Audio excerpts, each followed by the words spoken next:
In the pre-dawn hours of March 9, 1945, a transformation was underway across 3 Pacific Island bases that would reshape the air war against Japan forever. Ground crews at Guam, Saipan, and Tinian labored with methodical precision, preparing an armada unlike anything previously assembled. 325 Boeing B-29 Superfortress bombers stood ready on tarmacs that had been captured from the Japanese just months earlier. Their bomb bays were packed with a terrible new weapon, cluster munitions containing 1,020 M69 incendiary bomblets per aircraft, each filled with napalm designed to burn at temperatures exceeding 1,800 degrees Fahrenheit.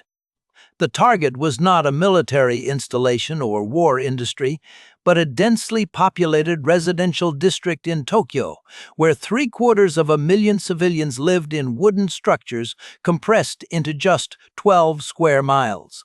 The B-29 Superfortress itself represented the zenith of American technological achievement. Over 1.4 million engineering man-hours had gone into designing this revolutionary aircraft, consuming resources that exceeded even the secretive Manhattan Project's budget by nearly $2 billion. 4. Wright R-3030 Vevity duplex cyclone engines, each producing 2,200 horsepower, powered the 99-foot-long bomber with its 21-foot wingspan. Pressurized crew compartments and remotely controlled gun turrets allowed pilots and bombardiers to operate at altitudes up to 31,850 feet while maintaining protection from enemy fire. The aircraft could deliver 20,000 pounds of ordnance across a combat radius of 1,600 miles at speeds reaching 357 miles per hour. Manufacturing had been distributed across America's industrial heartland. Boeing produced aircraft in Seattle, Renton, and Wichita. The Glenn L. Martin Company operated a facility in Omaha, and Bell Aircraft Corporation manufactured additional superfortresses in Marietta, Georgia. By March 1945, approximately 2,000 B-29s had been delivered to combat units, with production accelerating toward an eventual wartime total of 3,970 aircraft.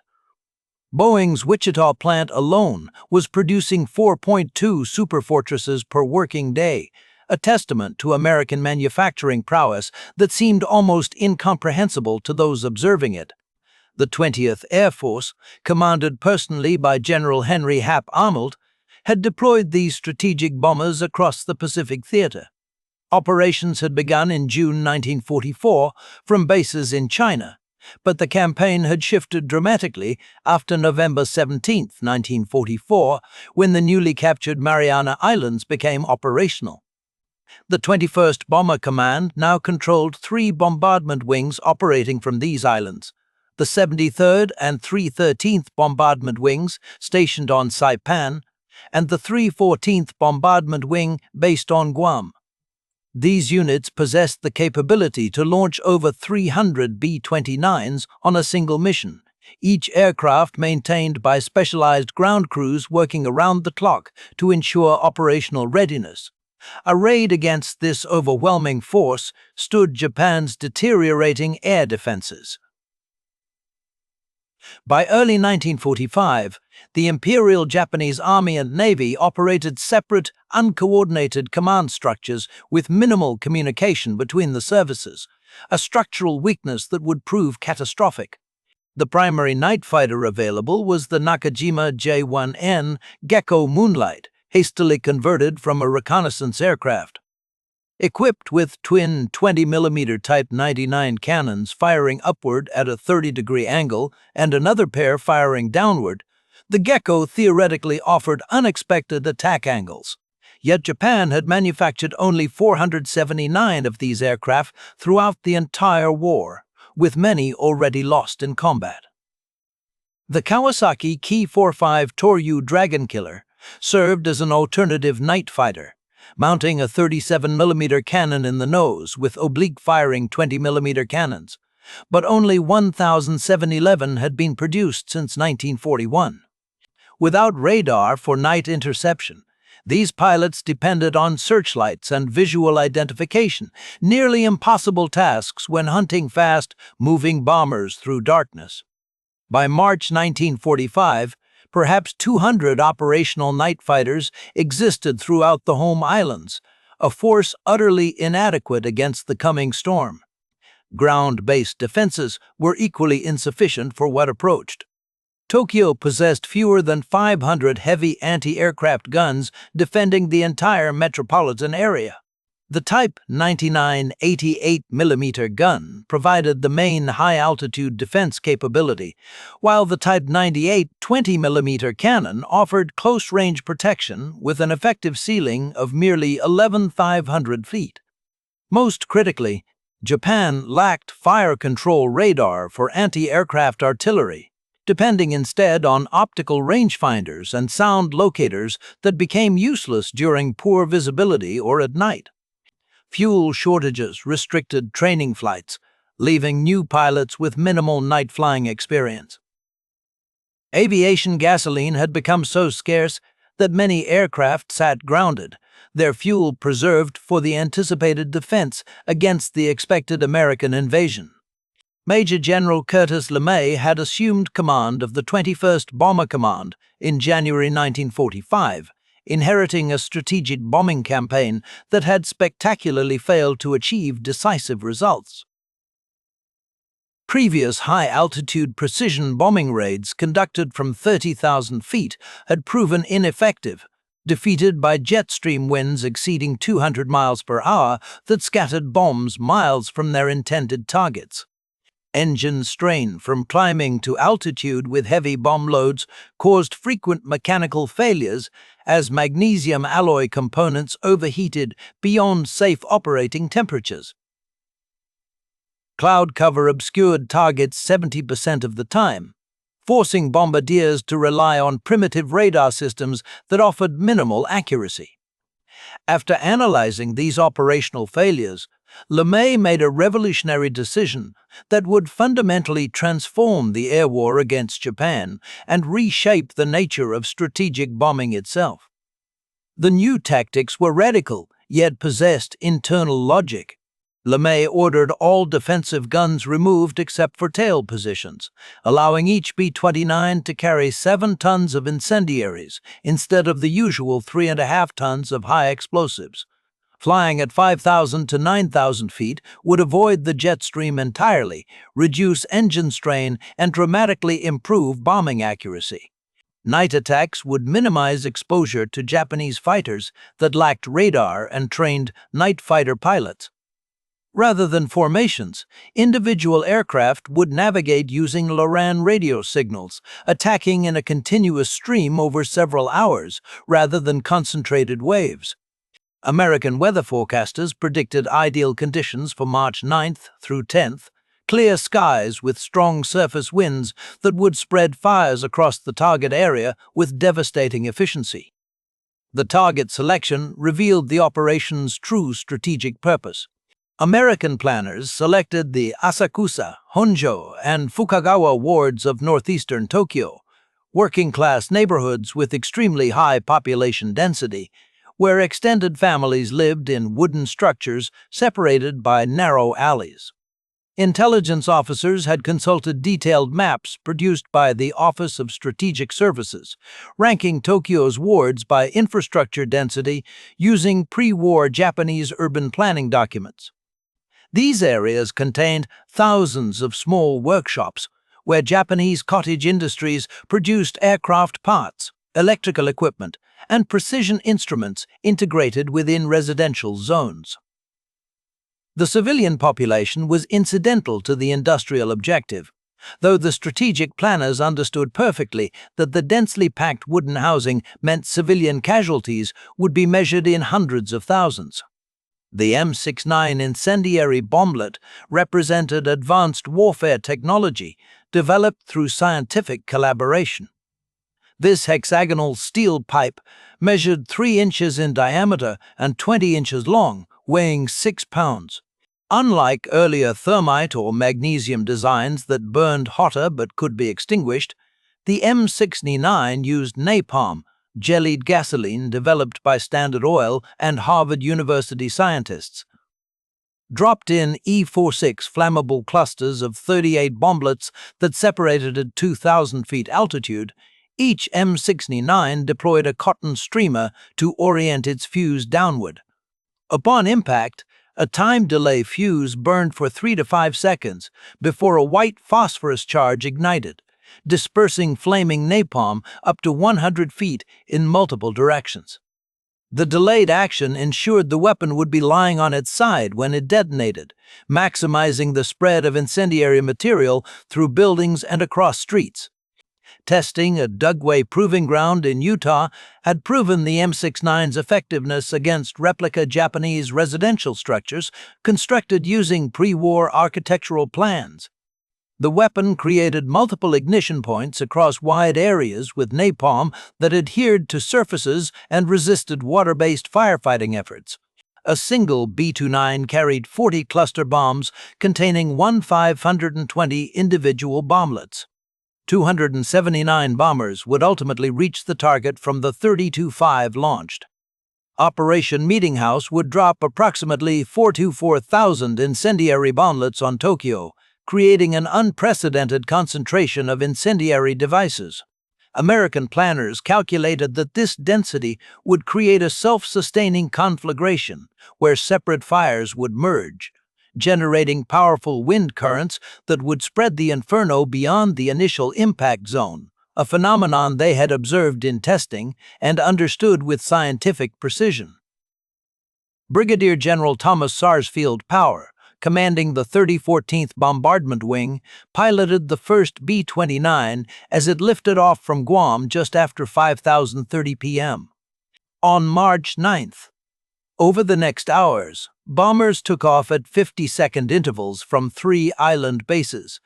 The 1,500-mile journey to Japan and back would consume 14 hours, testing both men and machines to their operational limits. Crews flew in lighter flight gear instead of heavy suits, taking advantage of the lower altitude's warmer temperatures. Without the weight of guns, gunners, and ammunition, the B-29s climbed efficiently, conserving fuel during their long journey across the Pacific.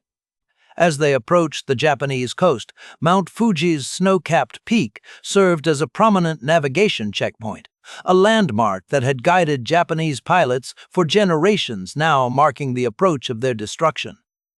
Air raid sirens sounded in Tokyo around 10:30 p.m., though most inhabitants initially remained in their homes.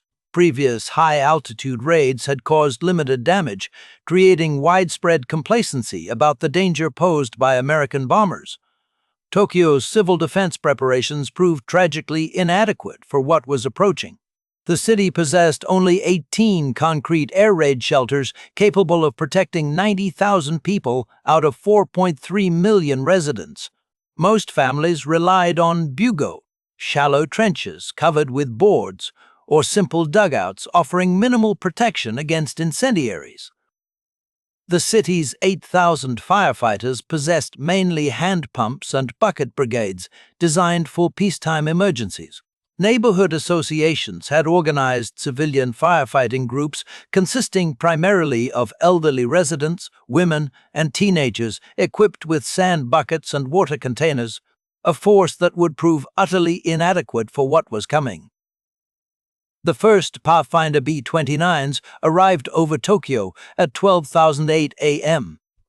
on March the 10th, approaching from different directions to mark the target zone. Flying at just 5,000 feet, they dropped M47 napalm bombs that immediately created visible fire markers, forming an enormous burning X visible for miles. The main force arrived minutes later with bombardiers aiming for the illuminated marker. Weather conditions proved significant for the operation's success. Clear visibility combined with surface winds between 17 and 28 miles per hour, though gusts reached up to 45 miles per hour. As the M69 clusters separated and descended, observers described them as metallic objects glinting in the firelight, a sight that preceded the most destructive air raid in human history. Within minutes, Thousands of individual fires erupted across the target zone. The strong winds quickly spread flames from building to building, merging separate blazes into a massive conflagration that transformed the landscape. Temperatures at ground level exceeded 1,800 degrees Fahrenheit, sufficient to melt glass and metal infrastructure. The superheated air created powerful updrafts, generating intense wind vortices that lifted debris high into the air. Streets became impassable as asphalt ignited and wooden buildings collapsed from the extreme heat. The sound of the inferno overwhelmed all other noise, while smoke and heat reduced visibility to mere feet. 24-year-old Yoshiko Hashimoto was at home in Tokyo's Sumida district with her 13-month-old baby when the attack began. Her husband, an army officer, was on guard duty across the city. She would later provide testimony for historical records that captured the human dimension of the catastrophe.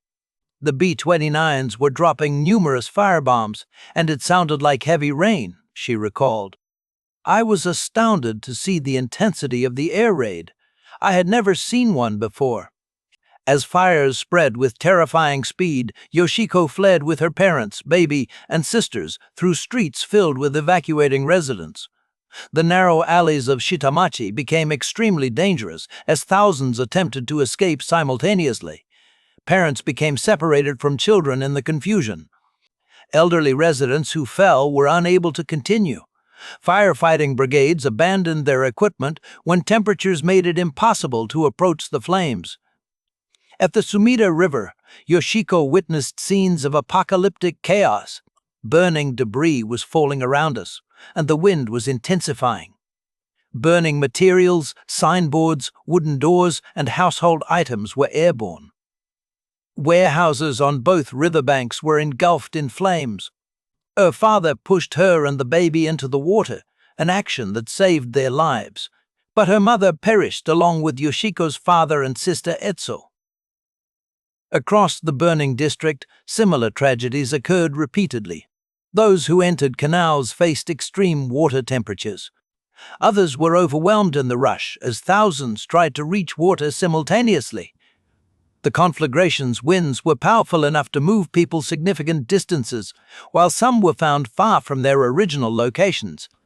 Police stations, hospitals, and designated evacuation centers became surrounded by flames, trapping those who had sought safety within them. At Kikukawa Elementary School, a designated shelter, investigators later found only metal objects and remains among the ashes where hundreds had sought refuge. Buddhist temples that had existed for centuries were destroyed along with those who had sought shelter in their sacred spaces. The extreme conditions created by the inferno meant that even those in shelters faced severe challenges from heat and smoke. The superheated air caused severe respiratory damage to those exposed even briefly, killing people in what should have been protected spaces. Following the raid, casualty estimates varied significantly among different authorities. The United States Strategic Bombing Survey calculated 87,793 fatalities and 40,918 injuries. The Tokyo Metropolitan Police Department reported 83,793 deaths and 40,918 wounded. The Tokyo Fire Department estimated 97,000 killed and 105,000 wounded.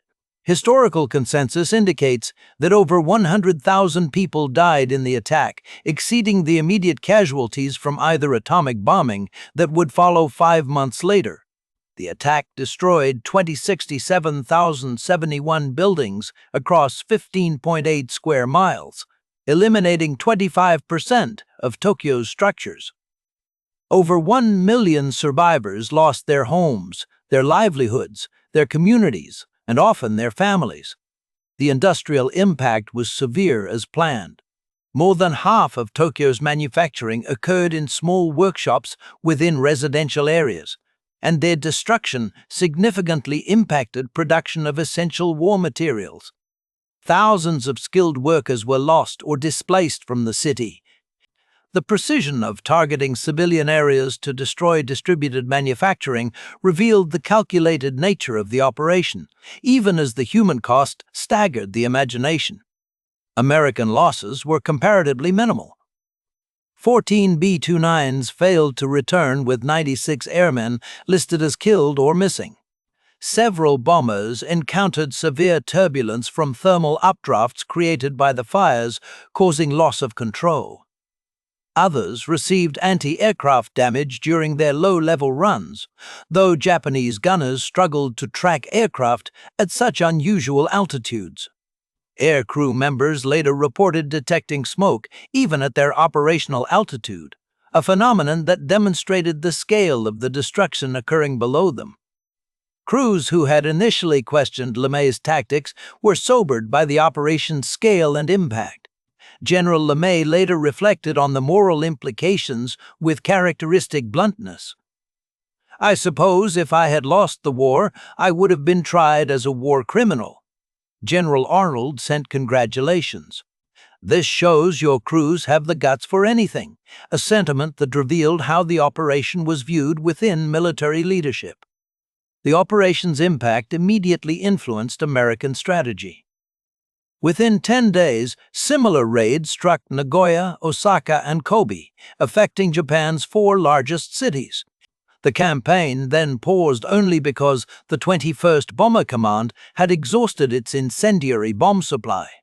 Production immediately increased, with American factories prioritizing M69 manufacturing. The contrast between American and Japanese capabilities had reached its maximum disparity. While the United States could replace lost B-29s within weeks, Japan could not rebuild its destroyed urban areas or replace lost workers. American industrial production exceeded Japan's by a factor of 10, while technical advantages made each American weapon significantly more effective. The B-29 program's $3 billion cost exceeded Japan's entire 1945 military budget.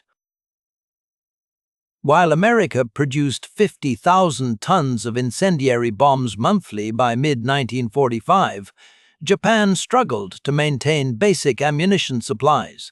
The methodical nature of American operations reflected a scientific approach to warfare that Japan could not match. The Chemical Warfare Service had constructed detailed replicas of Japanese neighborhoods at Dugway, proving ground using pre-war architectural plans. Standard Oil Development Company had created napalm through extensive chemical research. Harvard and the University of Chicago had contributed analytical studies on fire propagation patterns. This integration of scientific research with military operations contrasted sharply with Japanese military doctrine that emphasized traditional values over material considerations, an approach that proved inadequate against modern warfare methods. Japan's inability to develop effective countermeasures demonstrated strategic limitations that went beyond mere numerical disadvantage. Despite a preliminary raid on February 25th that destroyed 28,000 buildings, authorities made minimal improvements to fire defenses. Proposals to create fire breaks by demolishing buildings were not implemented. Evacuation plans remained largely theoretical. Military authorities insisted civilians maintain their positions even as intelligence indicated massive incendiary raids were planned. This situation resulted from inter-service coordination failures and leadership constraints that prevented rational response to the threat. The Japanese night fighter forces' limited effectiveness exposed the technical disparity starkly. Pilots like Lieutenant Sachio Endo achieved individual successes, credited with 8 B-29 interceptions, but these were exceptional cases. Most night fighter pilots could not locate targets in darkness, especially once smoke obscured visibility. Without airborne radar, pilots depended on ground controllers using acoustic detection, methods that became ineffective once fires started. The few pilots who intercepted B-29s found their 20mm cannons often insufficient against the bomber's robust construction, unless they achieved critical hits on engines or fuel systems. Some pilots attempted ramming attacks, sacrificing themselves for single bomber kills, a tactic that demonstrated desperation more than military effectiveness. Tokyo's fire department exemplified Japan's infrastructural limitations painfully. The city operated 286 fire engines, mostly manual pump units requiring multiple operators. Water pressure was insufficient for large-scale firefighting, while infrastructure damage compromised the water distribution system.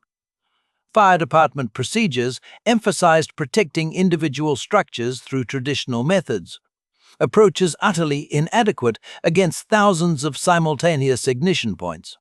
When the conflagration began, most fire companies were overwhelmed rapidly, their equipment destroyed and personnel forced to evacuate. The psychological impact on survivors was profound and lasting. Many described feeling that traditional protection systems had failed them utterly. Refugees departing Tokyo spread accounts throughout Japan, their experiences contradicting official information about the war situation. Worker attendance at factories declined significantly as civilians lost confidence in military leadership and their ability to protect the home front. The term routine air raid entered common usage as cities were systematically targeted. By August 1945, 66 Japanese cities had experienced major incendiary attacks, with much of urban Japan severely damaged before the atomic bombings occurred. The operation's success influenced American planning for Operation Downfall, the planned invasion of Japan. Military planners calculated that continued incendiary raids would eliminate remaining industrial capacity by October. LeMay believed that strategic bombing alone might compel surrender without requiring invasion. Joint Chiefs of Staff estimates indicated that conventional bombing had already caused approximately 900,000 civilian casualties and would cause millions more if the conflict continued. These assessments influenced President Truman's decision regarding atomic weapons, viewing them not as alternatives to conventional bombing, but as potentially decisive psychological weapons that might shock Japan's leadership into surrender. The human dimension transcended national boundaries. American aircrews carried psychological burdens for years, processing their role in the operation despite wartime context.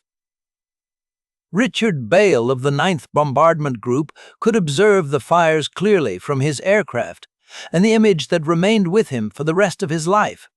Japanese survivors lived with lasting physical and emotional effects. Families on both sides experienced irreplaceable losses that affected multiple generations. The raid created numerous orphans and widows, overwhelming social support systems and contributing to post-war challenges that would persist for decades. Recovery efforts revealed the comprehensive nature of the destruction. Medical facilities in the target area were eliminated, along with educational institutions, religious buildings, and administrative centers. The morning of March 10th revealed a transformed landscape where eastern Tokyo had existed. Only concrete and brick structures remained standing across miles of ash-covered ground. Survivors searched through unrecognizable areas for landmarks that no longer existed. Recovery teams required heavy equipment to clear areas. Many victims could not be identified. Mass funeral services continued for weeks. Waterways remained blocked with debris for extended periods. The industrial impact exceeded initial projections as intended. Tokyo's eastern districts contained thousands of small workshops where families produced specialized components, precision instruments, electrical components, and mechanical fittings. Their elimination disrupted supply chains supporting major factories throughout Japan. The loss of experienced craftsmen, machinists, and technical specialists who required years of training proved irreplaceable. Worker productivity and surviving facilities declined as employees dealt with personal losses, housing challenges, and diminished morale. The campaign's expansion proceeded systematically after replenishing incendiary supplies. Operations resumed in May with refined techniques achieving greater efficiency. By July, B-29s were distributing warning leaflets before raids, informing civilians which cities were targeted next, psychological operations demonstrating complete air superiority.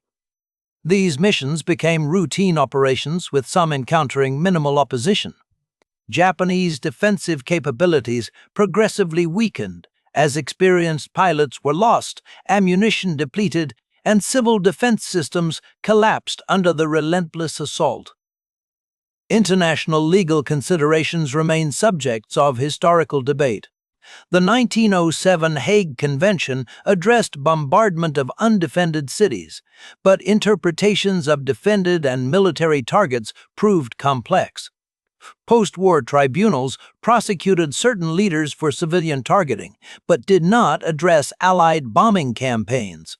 The precedent established that military necessity could justify civilian area impacts influenced subsequent international humanitarian law development, despite advances in precision weapons technology in later decades.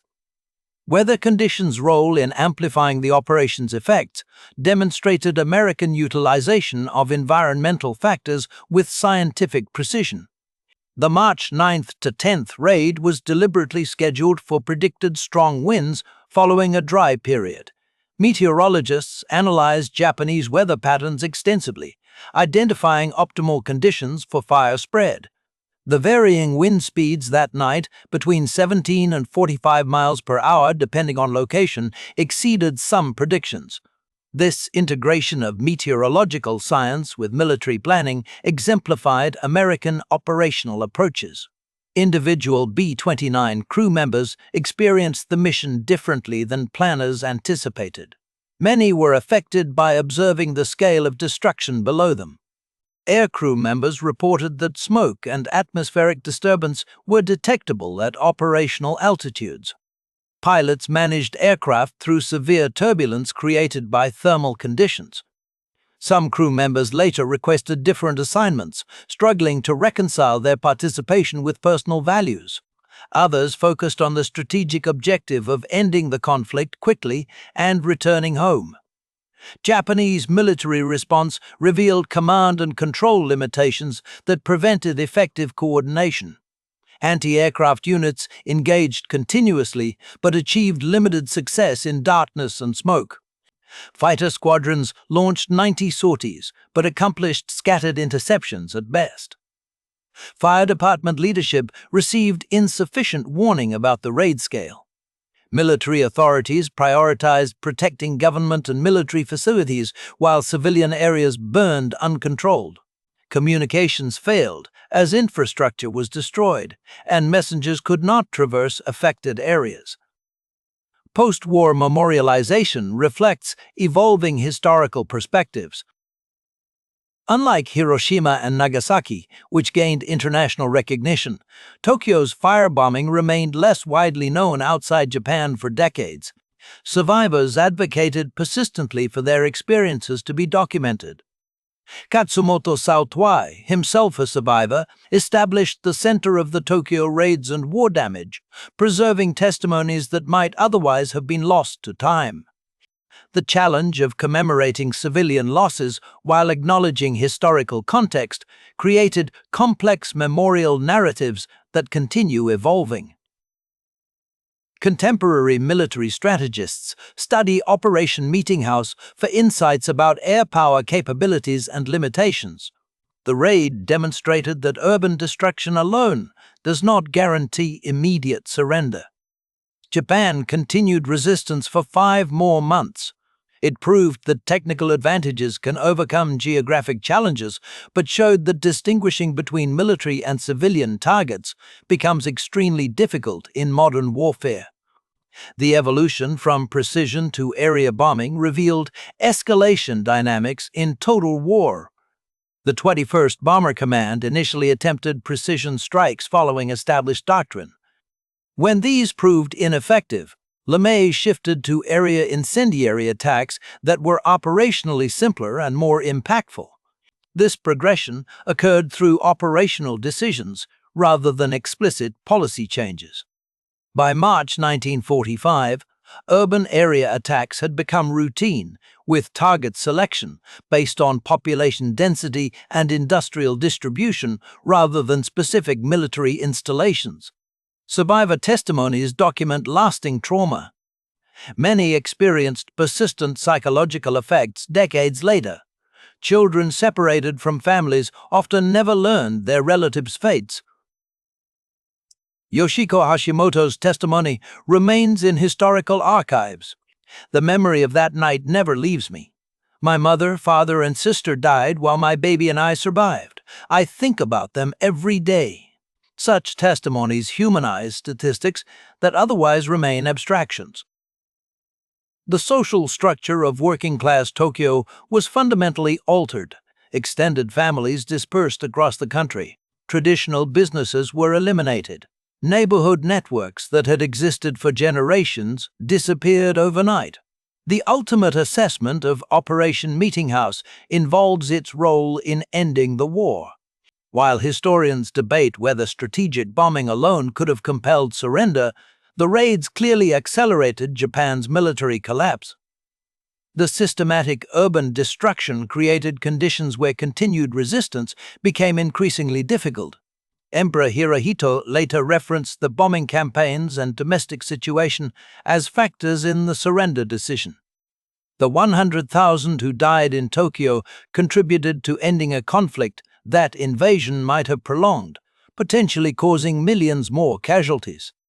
A calculation that provides little comfort to survivors but influenced strategic decisions at the highest levels.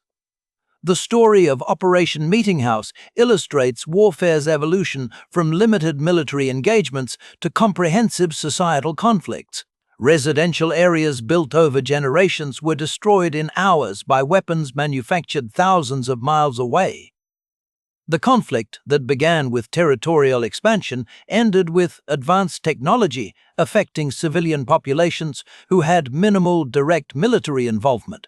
The disparity between B-29s carrying sophisticated incendiaries and Japanese defenders equipped with basic firefighting tools illustrated the decisive importance of industrial and technical capabilities in modern warfare.